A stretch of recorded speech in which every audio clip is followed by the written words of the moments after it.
জাহাজটা এখানে একগ্রাউন্ড হয়ে গেলে এবং that could be another disaster because এটা সিঙ্গেল হাল। এটা কোনোভাবে যদি ক্র্যাক হয় তাহলে এখানে প্রায় 11,000 টন প্লাস তেল ডিসচার্জ হলে পুরো একটা ন্যাশনাল বা ইন্টারন্যাশনাল ইস্যু হতে পারতো।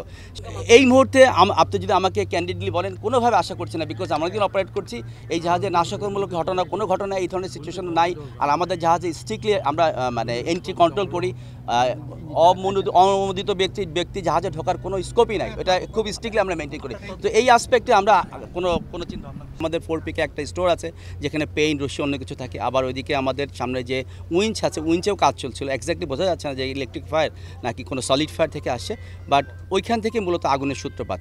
তারপরে হচ্ছে আমাদের মেইন কার্গো ট্যাঙ্ক।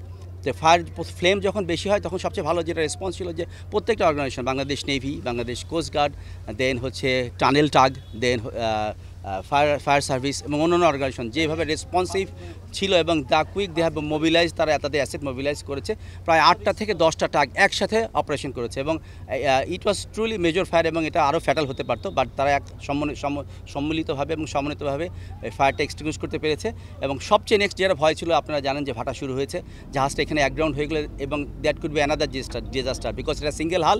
এটা কোনোভাবে যদি ক্র্যাক হয় তাহলে এখানে প্রায় 11,000 টন প্লাস তেল ডিসচার্জ হলে পুরো একটা ন্যাশনাল বা ইন্টারন্যাশনাল ইস্যু হতে পারতো।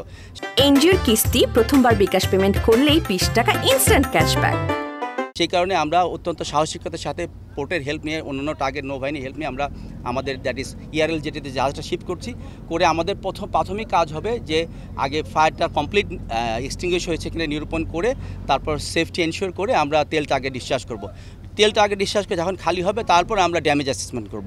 ড্যামেজ করে আমরা দেখব জানমালের কতটুকু ক্ষতি হয়েছে, সেই মোতাবেক অ্যাকশন নেব। তারপর আমাদের বিভাগীয় ইনভেস্টিগেশন বা তারপর হচ্ছে ইস্টার্ন ডিফেন্সের সাথে জয়েন্ট ভেঞ্চার ইনভেস্টিগেশন হবে।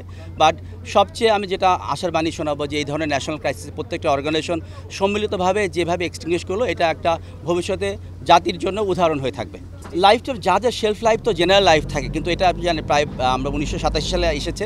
এটা মূলত আমরা ওয়েট করছিলাম যে SPM প্রজেক্ট চালুর জন্য, বাট মিন হোয়াইল এই জাহাজকে চালানোর জন্য যা করণীয়, মেশিনারি স্পেয়ার চেঞ্জ করা, ডকিং করা, তারপর হচ্ছে এটার ক্র্যাঙ্কশাফট, মেশিনারি, ইঞ্জিন যা করণীয় সেগুলো করছিলাম।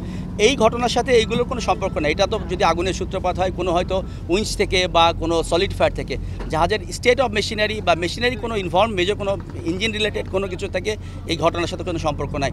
তবে আমাদের প্ল্যান ছিল যে SPM প্রজেক্ট যখনই স্টাবলিশ হয়, যদি আরও আগে হয় আমরা এটা ডিসকন্টিনিউ করব। That was our plan. সেই কারণে জাহাজের শেলফ লাইফ বাড়ানোর জন্য যা করণীয় আমরা সেটা করেছি। এইটা এই মুহূর্তে বলতে পারছি ক্যাজুয়ালিটি আছে, আমরা 1-2জন খুঁজে পাচ্ছি না।